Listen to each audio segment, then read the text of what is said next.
ওয়াহাবি আগলে রাখছো কেন দূরে?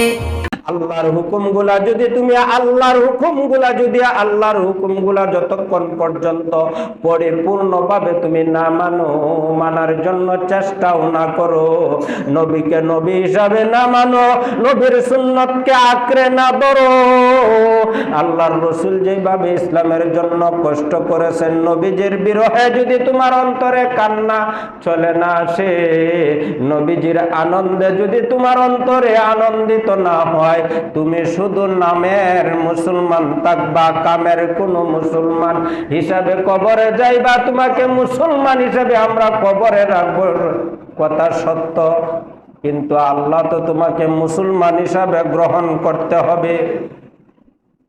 তোমাকে যদি আল্লাহ রাব্বুল আলামিন কবরের ভিতরে মুসলিম হিসাবে গ্রহণ না করে, তাহলে তোমার কবরের হালত কি হবে তুমি বুঝতে পারো রে। আজকে দুনিয়ার জমিনে একা হয়ে গেলে কতটা কষ্ট হয়, সেই কবরে যেই দিন তোমার কবরে দয়াল দরদি রহমতের নবীর দিদার না পাইবা,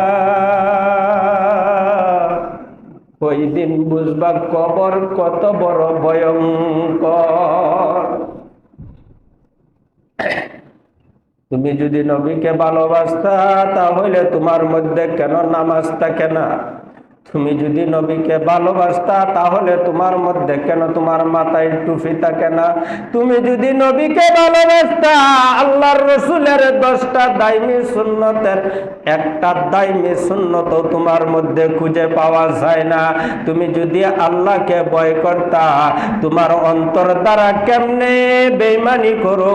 তুমি যদি আল্লাহকে ভয় করতা, তাহলে তুমি একজন জ্ঞান্ত এবং সৎ জ্ঞানী হইয়া কেমনে গুনার দিকে ধাবিত হও?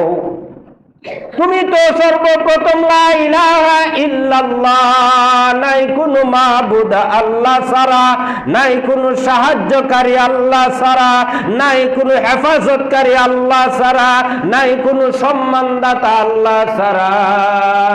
এই কথাটা জবানে প্রচার করেছ এবং মেনেছ, মেনেই তো তুমি মুসলিম দাবি করতেছ। তাহলে তুমি আজকে যখন পরের হকগুলা নষ্ট করে খাও, পরের হকগুলা নষ্ট করো, অন্যকে তুমি টকাইয়া চলো, তুমি যখন গুনার দিকে ধাবিত হও, তুমি যখন গানের দিকে ধাবিত হও, তুমি যখন অশ্লীল কাজে ধাবিত হও, তোমার বুকটা তো একটু জাররা পরিমাণ ভয় আসে না? তাহলে তুমি কেমন মুসলমান? ঠিক নেই? তুমি যদি মুসলমানে হইতা, তাহলে তোমার মধ্যে গুনাহ আসবে কেমনে? তুমি গুনার কাছে যখন যাইবা, তাহলে তোমার ভয় থাকার কথা ছিল। কিন্তু তুমি মুসলমান দাবি করে এক যারা ভয় তোমার অন্তরে নাই। তোমার অন্তরে আনন্দ সৃষ্টি হয় অন্যকে যখন টকাইতে আসো, অন্যকে যখন তুমি বিপদে ফেলতে যাও, তখন তোমার অন্তরের মধ্যে একটা আনন্দ সৃষ্টি হয়। তুমি তো মুসলমান না, তুমি তো মুসলমান না, মুসলমানের রূপ সুরত দিয়া তুমি মুনাফিকি করতেছো। আর আল্লাহ রাব্বুল আলামিন আল্লাহ নিজে ঘোষণা করেছেন, একটা জাহান্নামের মধ্যে 7টা দরজা থাকবে। এই 7টা দরজার মধ্যে সবচাইতে নিকৃষ্ট দরজা যেটা থাকবে, যার মাধ্যমে ফালানো হবে একমাত্র মুনাফিকদেরকে। একুল অকুল দুই কুল সকল কুল তুমি হারাইলা। দুনিয়ার জমিনে তুমি মুসলমান দাবি করো, মুসলমানের চরিত্র কি তুমি আগে জানলা না? মুসলমানের আমল কি তুমি আগে জানলা না? ওরে বাবা, আজকে যারা বৃদ্ধ হয়ে গেছে তাদের দিকে তাকাও। আজকে যুবক তুমি যেইভাবে রাস্তা দিয়ে হাঁটো, তোমার পায়ের সুটে তোমার পায়ের নিচে কোনো ধুলা থাকতে পারে না। রাস্তা দিয়া যখন যুবক হাঁটো, একটা সাথে মানুষ থাকলে তার কাপড়ের মধ্যে বাতাস লাগে।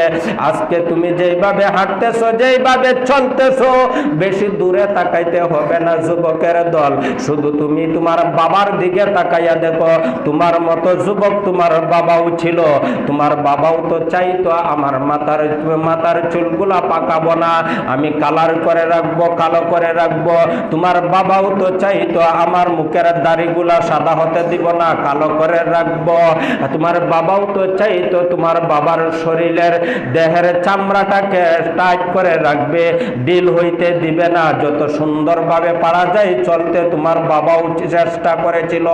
ওরে যুবকের দল, একবারে তাকায়া দেখো রে তোমার বাবার দিকে। তুমি যা আজকে চাইতেছো তোমার বাবাও একদিন চাইতো রে।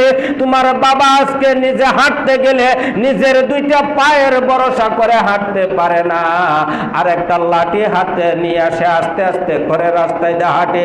তার চামড়াটা ঢিলা হয়ে গেছে, তার মাথার চুলগুলা সাদা হয়ে গেছে, তার মুখের দাড়িগুলা সাদা হয়ে গেছে। যেই দিন তোমার বাবা যুবক ছিল, তুমি যখন শিশু ছিল, তোমার বাবার চাল চলন দেখেছো। আজকে তুমি যুবক হয়েছো, তোমার বাবা যখন বৃদ্ধ হয়েছে, তোমার বাবার দিকে লক্ষ্য করে দেখো কত কষ্ট করে হাঁটতেছে।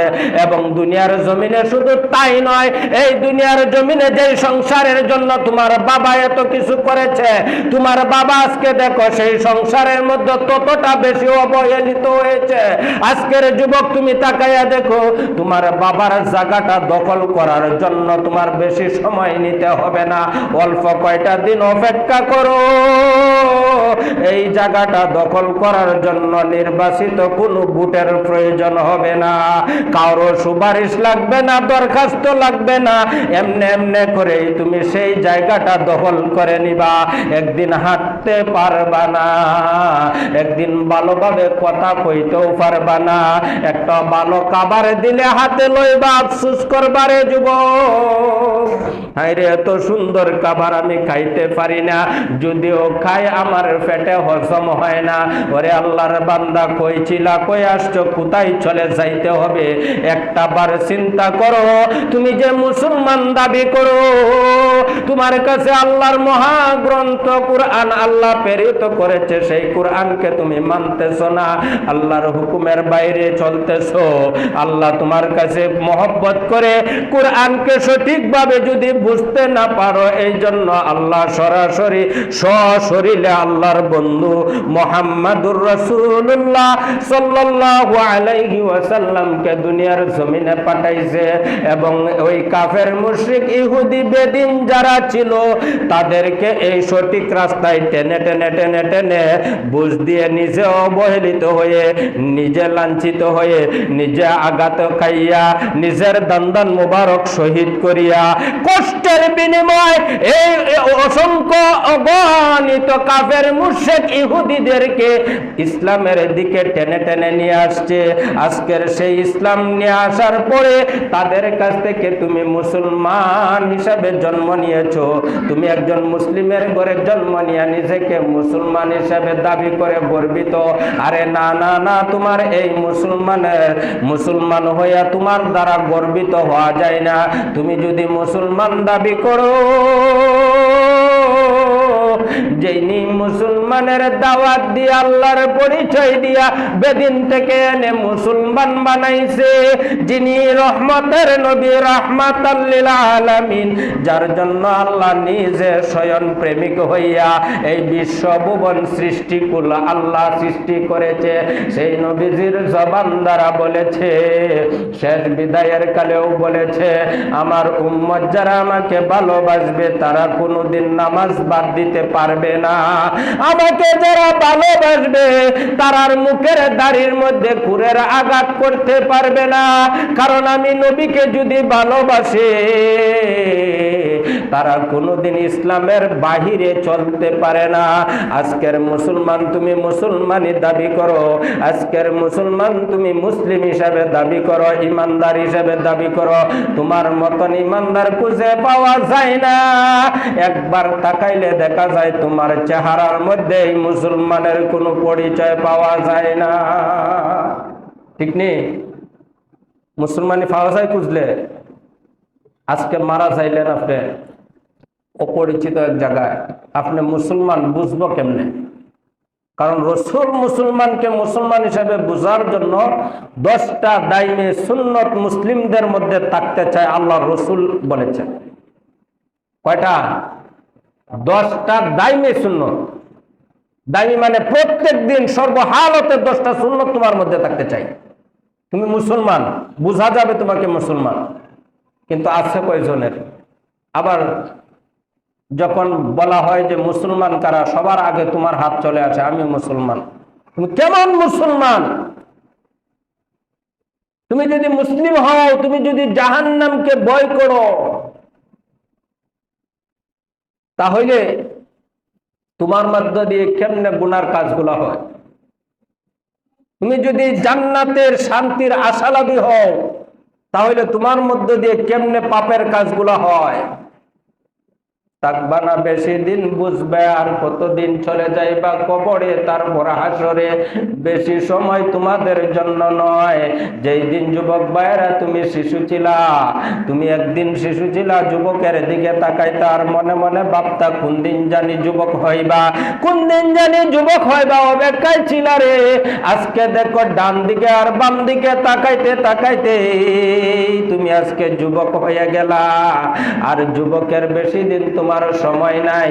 এবারে তোমার বাবা দাদা চাচারা যখন বিচার করে, মাতাব্বরি করে, তোমার মনে চাহিদা আছে কোন দিন জানি সেই জায়গাটা আমি দখল করব, কোন দিন জানি মসজিদ মাদ্রাসার সভাপতি হব, কোন দিন জানি একটা কমিটির সভাপতি হব, কোন দিন জানি একটা বিচারের রায় দিতে পারবো, আমি কোন দিন জানি একজন বিচারক হব। তোমার মধ্যে যে আশঙ্কাটা আছে, বেশি সময় না, অপেক্ষা করো। আজকে ঘুমাইবা, কালকে দিন একটা দিনের সমতুল্য নয়। রাত্র পয়ব জাগ্রত হবা, দেখবা তোমার জন্য অপেক্ষা করতেছে সেই দিনটা, যেই দিনটা তোমার কাছ থেকে বিদায় নিতেছে।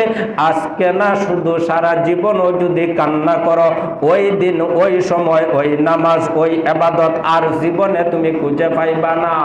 আর একটা ওয়াক্ত নামাজ যদি তোমার কাছ থেকে চলে যায় রে আল্লাহর বান্দা, একটা দিন নয়, দুইটা দিন নয়, একটা সময় নয়, শুধু 2,88,00,000,000,000 বৎসর তোমার জাহান্নামের আগুনে জ্বলতে হবে।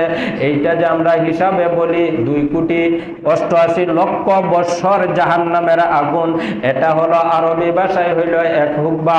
এইভাবে 80 হুকবা তুমি জাহান্নামের আগুনে জ্বলবা। শুধু মনে করতেছ, আপনি বলতেছেন আর আমি শুনতেছি, এতে কি হবে? আরে আল্লাহর বান্দা, আজকে শুনে যাও, শুনে যাও, তোমার জন্য জাহান্নামের আগুন প্রজ্বলিত হইতেছে। আমার কথাটা তোমার কাছে ভালো লাগতেছে না, একদিন তুমি আফসোস করবা আর আল্লাহকে বলবা, মাবুদ তুমি তো রাহমাতাল লিল আলামিন, তুমি তো রহমতের আল্লাহ, তুমি তো আমাদের রব, তুমি দয়ার আল্লাহ, তুমি মায়ার আল্লাহ। হাজার হাজার বছর ধরে, কোটি কোটি বছর ধরে তুমি জাহান্নামের আগুনে ফুটতেছো। আর একটা বারনি সুযোগ দাও, ওই দুনিয়ার জমিনে চলে যাব, জিন্দিগিতে আর তোমার কথা বলবো না। একটা সেজদা দিব, 1000 বছর হায়াত দিলেও 1000 বছরে ওই সেজদার মধ্যে কাটাইয়া দিব। আমার আল্লাহ ডাকতে বলবেন, না ফরমানের দল, আমি আমার কথার ভাষাটাকে লিপিবদ্ধ করে জিব্রাইলের মাধ্যমে যখন দুনিয়ার জমিনে পাঠাইছিলাম, আমি জানি তোরা বুঝবে না, বুঝবে না আমার ভাষাগুলা। এই জন্য আমার অন্তরের অন্তঃস্থল থেকে যেই নবীকে বানাইছি, যার প্রেমে আমি স্বয়ং আল্লাহ প্রেমিক ছিলাম, যেই নবীকে না বানাইলে আজকে জান্নাত বানাইতাম না, জাহান্নাম বানাইতাম না, আসমান জমিন গ্রহ নক্ষত্র কোনো কিছু বানাইতাম না। আমার কাছের নবী, মহব্বতের নবীকে আমি দুনিয়ার জমিনে পাঠাইয়া দিছি। ওই নবী যাইয়া তোদেরকে জান্নাতের রাস্তাগুলা দেখাইছে, জাহান্নাম থেকে ফিরাইয়া রেখেছে। এর জন্য আমার এই অত কলিজার টুকরা মহব্বতের নবী হাবিবুল্লাহ নবী, তিনি সেই তায়েফের ময়দানে পাথরের আঘাতে রক্ত ক্ষয় করেছে। ওই উহুদের ময়দানে কাফেরদের আক্রমণে উনার দান্দান মুবারক শহীদ করেছে। সেই নবী দুনিয়ার জমিনে না খাইয়া পেটের মধ্যে ক্ষুধার যন্ত্রণায় পাথর বেঁধেছে, উত্তপ্ত তাপের মধ্যে উনি হেঁটে হেঁটে তোদেরকে রাস্তাগুলা দেখাইছিল। আজকে তোরা যদি মানতে, তাহলে তোদের জন্য সুসংবাদ ছিল। আজকে মানুষ নাই, আল্লাহর নবীকে, আমার নবীকে আমি আল্লাহ যখন নিয়ে আসছি রে, তারপরও আমি অন্য অন্য নবীদের পরে নবী পাঠাইছি, কাউরে আমি দায়িত্ব দেই নাই। কিন্তু আমার নবীর উম্মত আমার নবীর উম্মত যারা ছিল তাদের প্রতিও আমার নবীর মতো আমি তাদেরকে মহব্বত করি। এই জন্য আমার নবীর পরে, আমার নবীকে দুনিয়ার জমিন থেকে নিয়ে আসার পরে একজন নবীর পরে একজন নবী আগেরকার জামানায় পাঠাইতাম, আর এমন ভাবে বিস্তার করে দিয়েছি আখিরি নবীর পরে আরেকজন নবী পাঠাইয়া তোদেরকে এমন কথা বলার সুযোগ রাখি নাই। তুই বাংলাদেশে ছিলে, তোর কাছে নবী আসে নাই, এমন কথা বলার সুযোগ নাই। দুনিয়ার জমিনে যতগুলা আলেম আছে প্রত্যেকটা আলেমকে দায়িত্ব দেওয়া হয়েছে তোদের কাছে আমার কোরআনের বাণীগুলা পৌঁছাইয়া দেওয়ার, আমার নবীর পরিচয়গুলা পৌঁছাইয়া দেওয়ার। একজন নয়, লক্ষ লক্ষ কোটি কোটি আলেম সমাজ তোদের কাছে পৌঁছাইছিল, আর তোরা তাল বাহানা করে আলেমদেরকে দাম না দিয়া, সম্মান না করে, কথাগুলা তোরা না শুনিয়া তোদের তকব্বরি করেছিস, মাতবরি করেছিস। তোরা মনে করেছিস তোরাই একজন ছিলে, রাস্তায় দিয়ে হাঁটলে তোরা আলেমদেরকে রাস্তার সাইড করতে রাস্তা দিয়ে সরাইয়া দিস। তোরা মনে করো তোরা একজন হয়ে গিয়েছিস। আমি আল্লাহ তখন আসমান থেকে শুধু দেখেছিলাম রে আমার আলেমকে বেইজ্জতি করা, আমার আলেমকে বেইজ্জতি করা, শুধু আলেমদেরকে নয় আমার নবীকে বেইজ্জতি করা হয়েছে। আমার নবীর পক্ষ থেকে আল উলামা ওয়ারাসাতুল আম্বিয়া হিসাবে দুনিয়ার জমিনে প্রত্যেকটা জায়গায় আনাচে কানাচে আমি আলেমদেরকে বিস্তার করেছিলাম। শুধুমাত্র আল উলামা ওয়ারাসাতুল আম্বিয়াদের দায়িত্বটা এই জন্য দিয়েছিলাম তোরা যাতে জাহান্নামে না যাস, তোদেরকে যেন কোরআনের বাণীগুলা, রসুলের ইবাদতের কথাগুলা, আল্লাহর হুকুমের কথাগুলা তোদের কাছে পৌঁছাইতে পারে। তারা যখন এই দায়িত্বগুলা পালন করত তোরা মনে করতে মানুষগুলা সাধারণ মানুষ, তোরা দাম যখন তখন তোরা দাম দিতে না। আজকে দেখ তাদের জায়গা হইল জান্নাতের উচ্চ মাকামে, আর তোদের জায়গা হইল জাহান্নামে শয়তানের সাথে। এই কথাটা আমার বানানো নয়, আল্লাহর রাসূল নিজে বলেছেন একজন আলেমের দাম সাধারণ নয়।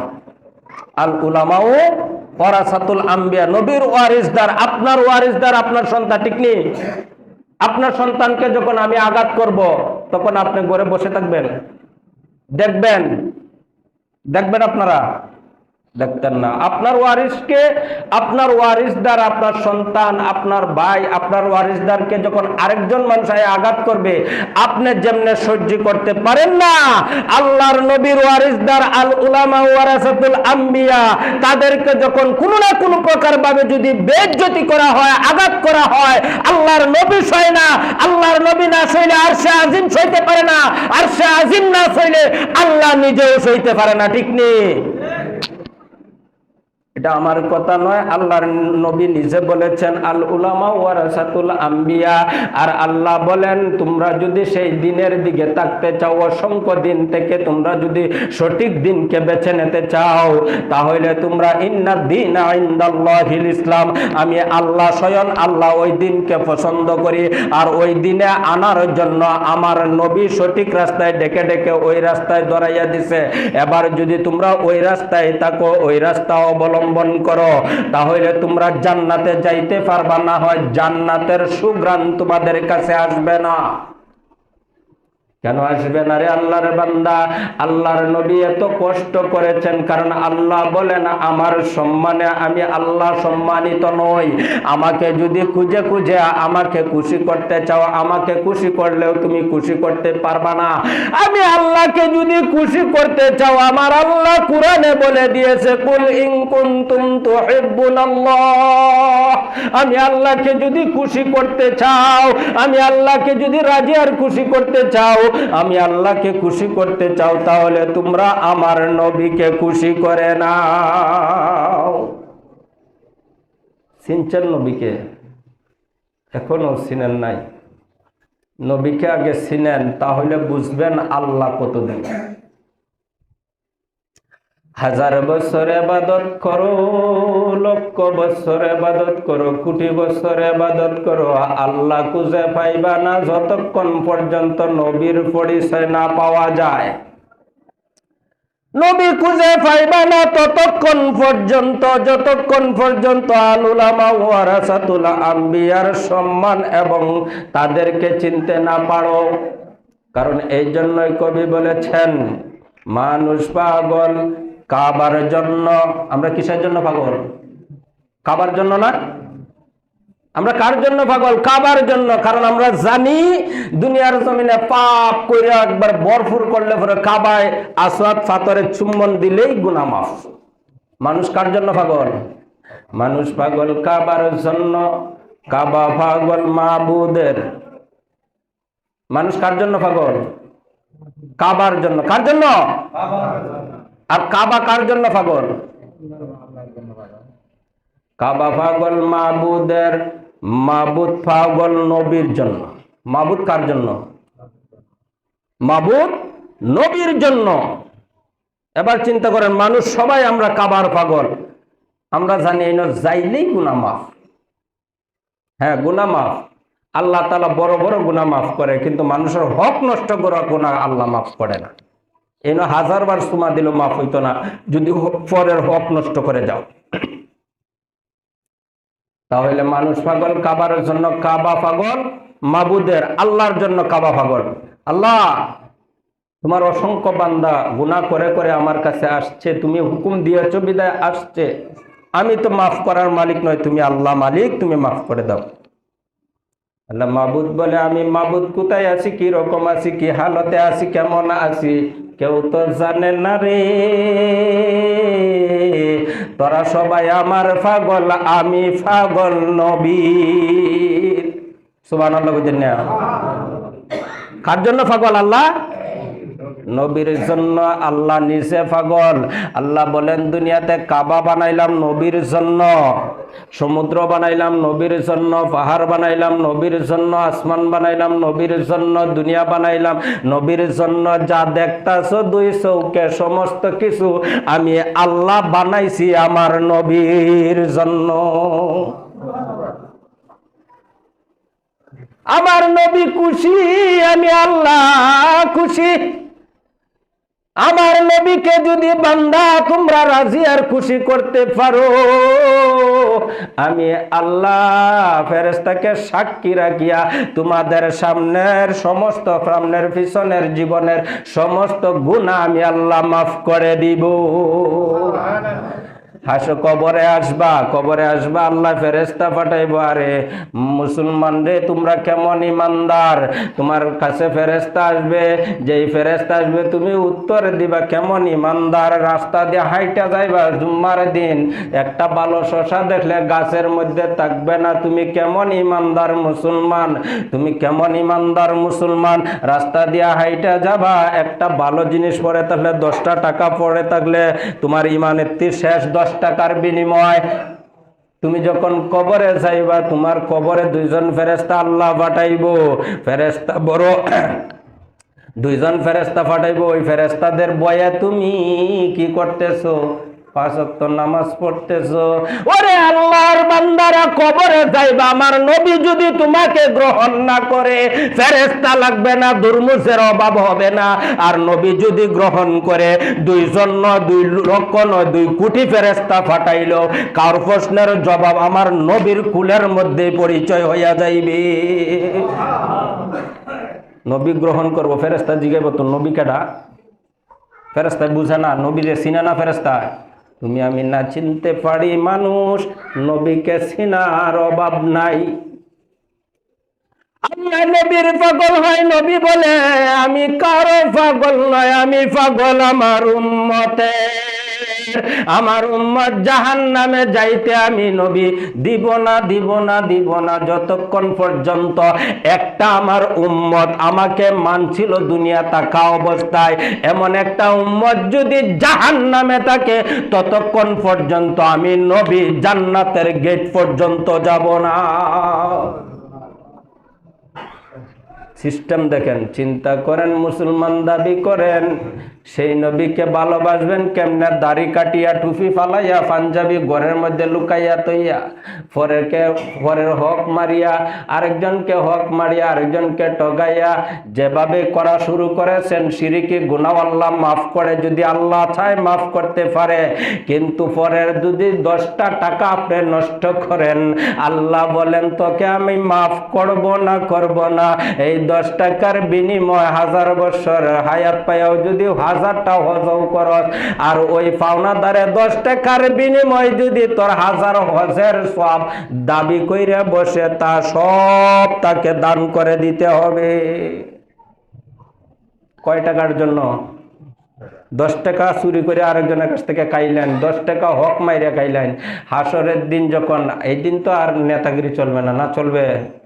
এদিন মাতবরি চলবে না, এদিন রক্ত আর ক্ষমতা চলবে না। ওই দিন ওই পাওনাদার বলবে আমার কাছ থেকে তো 10 টাকা খাইছিল, 10 টাকার বিনিময়ে 5টা হজ করেছে, যা করেছে সমস্ত হজের সওয়াব আমার আমলে দাও আল্লাহ। তাকে মাতবর সাহেবকে বলবে, নেতা সাহেবকে বলবে, চেয়ারম্যান সাহেবকে বলবে, দাও 10 টাকার বিনিময়, ভিক্ষুক বেড়ার 10 টাকা মাইরা খাইছো, তারে 10 টাকার বিনিময়ে তোমার হজের টাকা দাও। আলহাজ যা লাগাইছো দুনিয়ার জমিনে আর কাম হয়েছে না, তোমার আলহাজে আর কাজ হবে না। কি করবে? ডাইনে বাই তাকায় দেখবো আজকে সে নিজেও এতিম, সে নিজেও অসহায়, সে নিজেও ভিক্ষুক।